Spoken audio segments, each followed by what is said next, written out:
When my daughter said, "Mom, we put you in a home for your own good," I smiled at her, but inside something small and steady in me went very still. I had spent a lifetime reading the faces of my children. The way her eyes slid past mine told me there was more to the story than she was willing to say. If you like these real-life story-style emotional stories, please subscribe to the Soulbyte YouTube channel. It helps us share more. I looked around the room they called my suite. It was clean and bright, with pale walls and a single window that faced a parking lot. There was a small bed, a dresser, a chair that seemed to have been chosen more for the way it looked than how it felt. On the nightstand sat a plastic cup with my name written in thick marker. "This is nice," I said. My voice sounded polite, like I was visiting a neighbor instead of being moved out of my own home. "You'll be safe here," my daughter, Carol, said. "They'll take care of your meals, your pills, everything. You won't have to worry." I nodded because that was what she wanted me to do. At my age, people thought nodding meant agreement. Sometimes it only meant that arguing took more energy than I was willing to spend in that moment. Just 2 weeks before, I had been in my own small house, the one with the creaky steps and the faded curtains I had sewn myself. I had my own chipped mug for morning coffee, my own worn table that had seen school projects, birthday cakes, and hard conversations. The change had not come overnight, though it felt that way. It started months earlier, in small comments and gentle suggestions. "Mom, you shouldn't be living alone at your age," Carol said one evening as she stood at my sink, rinsing dishes. "What if you fall?" "I have a phone," I said, "and neighbors, I'm careful." She sighed the way my mother used to sigh at me when I was younger, as if I were the child and she the patient adult. "It's not just that. The world is different now. It's dangerous. You forget things sometimes." "I misplace my glasses," I said. "Everyone misplaces their glasses." But then there was the electric bill I paid twice, and the letter from the county that I put in the wrong drawer. These small lapses became the proof she needed. "See," she said, holding up the doubled receipt one Sunday after church. "This is exactly what I'm talking about. It's too much for you." She was not cruel. That is important for me to say. She brought groceries, and she watched the weather reports and called if the forecast looked bad. She set up little reminders on my refrigerator with magnets she said were cute, though they looked like something for a child's room. But there was always something beneath her words, something tight and impatient, like a string pulled hard and close to snapping. The night everything shifted, she came over with her husband, Mark. He stayed standing, shifting from one foot to the other, as if the floor was hot. She asked me to sit at the kitchen table. "We've been talking," she began, with that careful voice people use just before they hurt you for your own good. My heart sank because I already knew. "Mom, this house is too much for you," she said. "The yard, the bills, the repairs, you should be somewhere with support, somewhere safe." "I've managed so far," I said. "Yes, but for how much longer?" She reached over and placed her hand on top of mine. "We found a wonderful place. It's not far, they have activities, other people your age, nurses on site. You'll have company. You won't be alone all day." There it was again, alone. As if being alone was a crime, not a choice. As if the quiet I cherished was an illness that needed treatment. "And what will happen to the house?" I asked. She glanced at Mark just for a second before answering. "We'll take care of it. Maybe sell it. Use the money for your care and the future. It's all for you, Mom." Her words were wrapped in concern, but that small glance had a different shape. It looked like relief. They presented papers, a power of attorney, a permission form for the facility. I had known for a long time that growing old meant losing pieces of yourself, agility, speed, the names of minor characters in old movies. But I had not expected to be asked to sign away my own decisions at my kitchen table. "Just sign, Mom," she said gently. "It will make everything easier. I promise. We're doing this because we love you." Betrayal rarely feels like a scream. Sometimes it feels like a soft hand on yours and a pen placed between your fingers. I did not sign that night. I told them I wanted to think about it. We argued, though we used soft voices because that is how our family fought, with tight jaws and quiet words. In the end, the thing that broke me was not the argument, but the look of exhausted frustration in my daughter's eyes. "You are making this so hard," she whispered, as if I were a stubborn toddler refusing to put on shoes. A week later, after a dizzy spell that left me on the kitchen floor for a few minutes longer than I would admit, I called her. "Maybe we should go look at that place," I said. She came immediately, as if she had been waiting for the call. The next few days passed in a blur of tour and brochures and soft voices asking if I had any concerns, while they marked boxes on clipboards. The building was new and smelled faintly of disinfectant and something trying to be flowers. "Look, they have a library," Carol said, pointing to a small room with shelves of old paperbacks and a puzzle half-finished on a table. I saw other women, some in wheelchairs, some shuffling carefully down the hallways. A few were laughing together over a card game. Others stared at the television mounted high on the wall, its sound turned low. "It's nice," I said, because it was. Nice in the way a hotel lobby is nice. Clean, neutral, designed not to offend. I moved in 2 weeks later.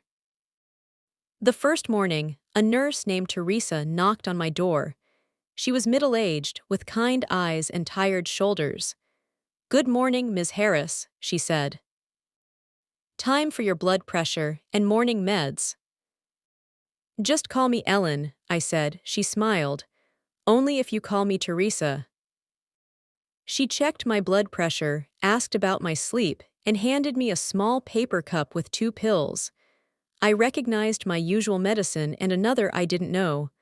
"What's this one?" I asked. "Vitamin," she said. "Helps with energy." I swallowed it because at that moment I was too tired to question anything. The days fell into a routine. Breakfast at 8, lunch at noon, dinner at 5. Activities listed on a board in the hallway: knitting circle, movie afternoon, gentle exercise. I went to some and skipped others. I watched people and listened to their stories. Every person in that building had a life before, a set of rooms and routines they had called theirs. When Carol visited, usually on Sundays, she always asked, "Are you happy here, Mom?" I gave her the same answer each time: "I'm managing." She would adjust my pillows, straighten my blanket, and talk about the grandchildren's school projects and her long hours at work. She never talked about my house, and I never asked. The unease grew slowly, like a shadow lengthening as the sun went down. It was in the way she avoided the subject of bills. It was in the way she changed the subject when I asked if my mail was still coming to the house. "Don't worry about that," she said. "I'm forwarding the important stuff. You need to focus on resting." One Thursday afternoon, I sat in the small lounge near the front office, working on a crossword puzzle from the local paper. The clock clicked softly on the wall.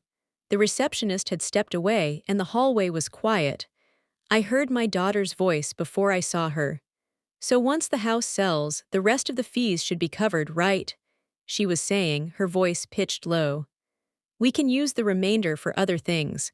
We're already counting on that for the kids' college fund." My pen froze over the half-filled grid. Then another voice answered, one I recognized as the facility director. "As long as your mother stays with us and the payments are made, there should be no issue," he said.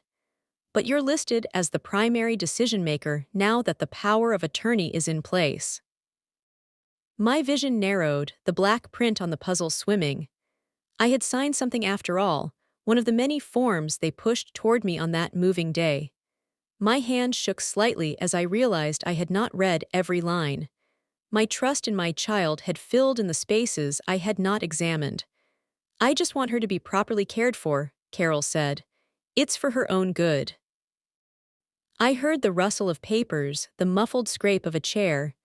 "And the house?" the director asked. "We're in the process," she said.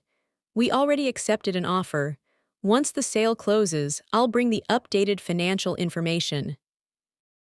I could not hear every word after that through the crack in the door, but I heard enough the words equity, down payment. We really need this, spoken in my daughter's voice. For a moment, it felt like my heart was a fragile dish someone had dropped on the floor. I sat very still, staring at the blank squares in front of me. I had thought this was my emotional story of aging and needing help, but the truth was sharper. This was also a family drama about money and convenience, dressed in the soft clothing of concern. I did not confront her that day. I did not rise up and shout in the hallway, "That is not who I am." Instead, I quietly folded the newspaper and stood, my legs trembling a bit, and went back to my room. That night, after lights out, Teresa came in to check my blood pressure. She moved silently, her shoes soft on the floor. "Everything okay today?" she asked, wrapping the cuff around my arm. I hesitated. "I heard my daughter talking to the director," I said, "about selling my house. Using the money, I didn't realize it was already happening." Teresa looked at my face, then glanced at the closed door, making sure it was shut. She lowered her voice. "You weren't told." "They said it was for my care," I answered. "For my own good." Her eyebrows drew together, a faint line appearing between them. She took a slow breath. "Ms. Harris Ellen," she corrected herself. "There's something you should know." She hesitated, as if weighing rules against her conscience. "Your daughter asked, when you first came in, how soon you might need more care, so they could move you into the higher fee section. She wanted to know what would happen if you declined quickly. She said the house money would cover things and free them up." The words landed like stones. "Why are you telling me this?" I whispered. "Because you are not confused," she said quietly. "You are not like some of the other residents who truly cannot understand what's being done for them or to them. You ask sharp questions. You deserve honest answers." "Is it wrong what they're doing?" I asked. Her eyes were kind but tired. "I cannot say that," she said. "Families make all sorts of decisions, but I have seen enough to know when someone is being moved like a piece on a board instead of being asked where they want to stand." She squeezed my hand gently. "If you want to talk to someone outside the family about this, we do have a social worker who visits. You still have rights, you know, even with a power of attorney in place, especially if no one has declared you incompetent." The word incompetent stung like a slap, even though it was not aimed at me. After she left, I sat in the half-dark, listening to the hum of the air system and the faint sounds of someone's television down the hall. On the little shelf by my bed sat a framed picture of my husband, taken years before he passed. I picked it up and held it, tracing the outline of his smile with my thumb. "What would you tell me to do?" I asked the silent glass. "Would you say to be grateful for a roof and 3 meals a day? Or would you say to stand up, even if my legs shake?" He did not answer, of course, but I could almost hear his old words in my memory. "You have more strength than you think, Elle. Don't let anyone decide your life without inviting you to the table." The next morning, I asked to see the social worker. Her name was Linda, a woman with soft gray hair pulled back in a clip. She came to my room with a notebook and a warm, open expression. "What can I do for you, Ms. Harris?" she asked. I told her calmly and clearly about the conversations I had overheard. I told her about the papers I had signed and the things I had not fully understood. I did not call my daughter names. I did not accuse. I just laid out the facts, like setting forks and spoons neatly beside plates. When I finished, Linda nodded slowly. "First," she said, "let's talk about your capacity. You are oriented, you remember details, and you clearly understand what is happening. No one has gone to court to remove your right to make decisions, as far as I can see from your file." "So what does that mean?" I asked. "It means that even with a power of attorney, your wishes still matter. You can revoke it, you can ask questions, you can request a review, and you certainly have the right to know what is happening with your home." The idea of fighting, of making noise, made my stomach twist. At my age, peace feels like gold. But there is a kind of peace that is only silence, and another kind that is built on truth. I don't want a war with my daughter, I said softly. But I also don't want to be treated like a suitcase that can be dropped anywhere, as long as the pockets are emptied. Then we don't make it a war, Linda said. We make it a conversation with rules. I can help you request a meeting with your daughter and the director. We can also bring in a neutral advocate. Before that, though, I suggest you talk to someone you trust outside this building. Do you have a friend, a neighbor, someone who knew you before all this? I thought of my old neighbor, Ruth, who had lived next door to me for more than 30 years. We had stood at each other's fences through marriages, divorces, and funerals. She had brought me soup the day after my husband died. Yes, I said. Ruth. Good, Linda replied. Would you like to call her? I nodded, but I don't have my old address book. It's at the house. Linda smiled and pulled out a small pad. Tell me her full name and the street. I'm pretty good at finding people. 2 days later, Ruth's voice crackled through the phone receiver in the common room. Elle, is that really you? She said. I've been wondering how you're doing. The house has a sale sign up. I thought maybe you went to live with Carol. I took a deep breath. No, I'm at a facility, I said. I didn't know about the sign. There was a pause on the line, and then her voice came back firmer. Tell me everything. So I did. Not every dark thought, but enough of the situation for her to understand. Oh, honey, she said when I finished. You've always been the one fixing things for everyone else. It's about time you fixed something for yourself. With Ruth's help and Linda's quiet guidance, I took small, steady steps. I requested a copy of every document with my name on it. I asked Linda to sit with me when I read them so she could explain the pieces I did not understand. I learned, paragraph by paragraph, just how much I had given away with my shaky signature that moving day. I learned, too, that some of it could still be undone. With Ruth's encouragement, I called a local senior legal clinic that helped older adults for free or reduced cost. A young lawyer spoke to me on the phone, patient and clear, careful not to talk down to me. You have more control than you imagine, he told me. As long as you are mentally capable, which you are demonstrating very well right now, a power of attorney does not erase you. We can help you create a new one or revoke the old. We can also make sure any sale of your house respects your wishes. The word "we" wrapped around me like a warm shawl. It did not happen overnight. There were forms to fill out, steps to take. I insisted that all meetings include someone from the senior clinic, and I asked Linda to be present as well.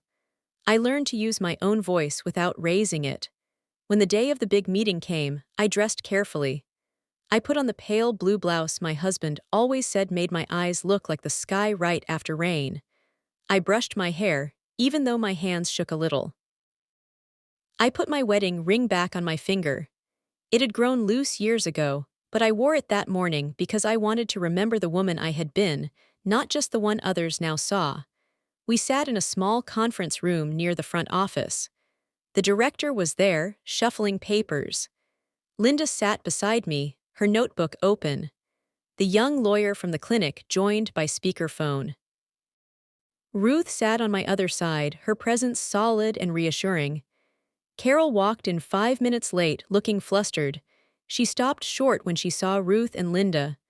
"What's all this?" she asked, setting her purse down with a thump. "This," I said calmly, "is me asking for a proper conversation." She tried to smile. "Mom, you didn't have to make such a big deal. We're just trying to help you." The lawyer's voice came through the speaker, steady and polite. "Good morning, Ms. Harris," he said. "And good morning, Ms. Carroll. I'm here as your mother's legal advocate. She has some questions about the sale of her home and the documents you had her sign." Carol's eyes flashed. You called a lawyer, she asked me, hurt and anger warring on her face. You don't trust me. The old me might have rushed to reassure her, to take away her discomfort. But this new version of me understood that trust and blind surrender are not the same thing. I trust that you love me, in your way, I said quietly. But love does not mean I should be left in the dark about my own life. She sank into a chair, folding her arms tightly. Fine, she muttered. What do you want to know? First, I said, I want to know why you didn't tell me the house was already for sale. She looked away. Because I knew you'd get upset, and we needed to move quickly. The market is good right now, and the sooner it sells, the more money there is for your care, for you.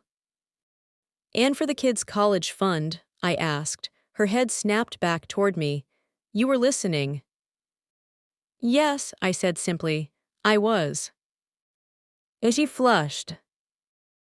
That doesn't mean I don't care about you. We're drowning in bills, Mom. The kids need braces, and the car, there's always something. And you, alone in that old house with those stairs and that broken heater, it just made sense. For everyone. For everyone except the one who lived there, I said. The director cleared his throat. Perhaps we should focus on the documents, he suggested. The lawyer guided us through them, page by page. He explained that I could revoke the power of attorney if I chose. He explained that any money from the house sale, if it proceeded, should be accounted for with my clear understanding. He reminded everyone that I was mentally capable and thus still the primary decision-maker for my own life. At one point, Carol rubbed her temples. This is turning into a mess, she said. I was just trying to help. No, I said gently, feeling the truth settle in my chest like a stone that had finally found the bottom. You were trying to solve multiple problems with one move. Your stress, your bills, my aging. And you found an answer that made your life easier, even if it meant taking my choices away. Her eyes filled with tears. So now I'm the villain in your real-life story, she asked. Is that it? You are my daughter, I replied. You are a tired woman trying to be a good mother and a good employee and a good child. But good intentions do not erase poor decisions. I took a breath. Here is what I want. The house sale will pause until I have a full, independent assessment of my options. Perhaps I will choose to sell it. Perhaps I will choose to rent it out and use the income. Perhaps I will move back with help in place. That choice will be mine, not made behind closed doors in hallways I do not walk. The room was very quiet. And the power of attorney, I continued, my voice steady now, will be revised. I will name both you and a neutral third party. There will be checks, not just trust. Carol stared at me, her chin trembling. I never thought you'd stand up like this, she said, almost in wonder. I never thought I'd need to, I answered. In the end, there were no slammed doors, no public shouting. The director, perhaps wary of any trouble, agreed to cooperate fully. The lawyer guided us through new documents. Linda took notes and made sure everything we decided was written down. The hardest part came later, when Carol and I sat alone on the small bench outside the building, under a pale tree. I feel like you don't need me anymore, she said softly. Like you're choosing strangers over your own daughter. I looked at her, really looked. There were new lines around her eyes that I had not noticed before. Her hair showed threads of gray. She was no longer the little girl who fell asleep in the backseat on long drives while I hummed along to the radio. We all still need each other, I said. That hasn't changed. But there is a difference between needing help and being taken over. I am your mother, not your project. She winced. I didn't mean to. I know, I interrupted gently. But intentions are only part of the story. The rest is action. From now on, if you want to help me, it has to be with my voice in the conversation. Not just yours. Tears spilled down her cheeks. I was scared, she admitted. Scared of you falling. scared of getting a call in the middle of the night, scared of not being able to pay for everything. It felt easier to just handle it all. I understand fear, I said. I have lived many years with it as a quiet companion. But fear is a poor guide when it walks alone. It needs to walk beside respect. We sat there in silence for a while, listening to the distant sound of traffic. A bus pulled up, then drove away. The afternoon light shifted. "Will you forgive me?" she asked at last. Forgiveness is a strange thing. It is not a switch you flip, it is a path you walk, sometimes slowly. "I will try," I said. But forgiveness does not mean forgetting. It means remembering and still choosing to move forward carefully with new rules. She nodded. "What happens now?" "Now," I said, "we take one step at a time. We sort out the house. We review my options. Maybe I stay here a little longer. Maybe I don't. But whatever comes next, I will be the one holding the pen when my life is signed for." Later, when I lay in my narrow bed, Teresa came in with her usual soft knock. "How did it go?" she whispered. "It went," I said with a small smile. "I am not leaving tomorrow, but I am also not staying under someone else's shadow." She smiled back. "Good," she said, "you deserve that." As the weeks passed, the sale of the house was put on hold. I met with the lawyer again, and with a housing counselor who explained senior apartment options and in-home support services. For the first time since my husband died, I felt not just like someone things were done to, but someone who could still choose. In the end, I decided to sell the house on my own terms. I chose a simpler place, a small senior apartment with a little balcony where I could sit in the morning with my coffee and watch the world wake up. I arranged for a helper to come twice a week to assist with groceries and heavy chores. I set aside money for my own care, and I made clear in writing how the rest would be shared one day when I was no longer here to speak. I did not cut my daughter out of my life or my plans. That is not the story I wanted to leave behind. Instead, I built guardrails where once there had been only open road. Sometimes, when Carol visits my new apartment, we sit at the small table by the window and talk. Our conversations are different now. She asks, "What do you want, Mom?" instead of "Here's what we're going to do." That small change of words is a big change of heart. If there is a lesson in all of this, it is not that children are selfish or that older people must fight alone. It is that love and control can look very similar if we do not stop to examine them. It is that even in a later chapter of your life, you still have the right to hold the pen. I used to think that being a good mother meant always giving, always trusting, always believing the best. Now I know it also means teaching your children, even when they are grown, that your dignity is not optional. In the quiet of my evenings now, with the lamp casting a warm circle on the table and my tea cooling beside me, I sometimes think back to the day my daughter said, "We put you in a home for your own good." The nurse's whispered truth opened my eyes, but it was my own steady steps that carried me out of the shadows. And if you are listening to this family drama and see a piece of your own life in it, remember this: you are allowed to ask questions. You are allowed to say no. You are allowed to choose, even when others say they know what is best for you. If you connected with this emotional story, you're welcome to like, comment, and subscribe to Soulbyte so we can share more gentle, real-life stories together.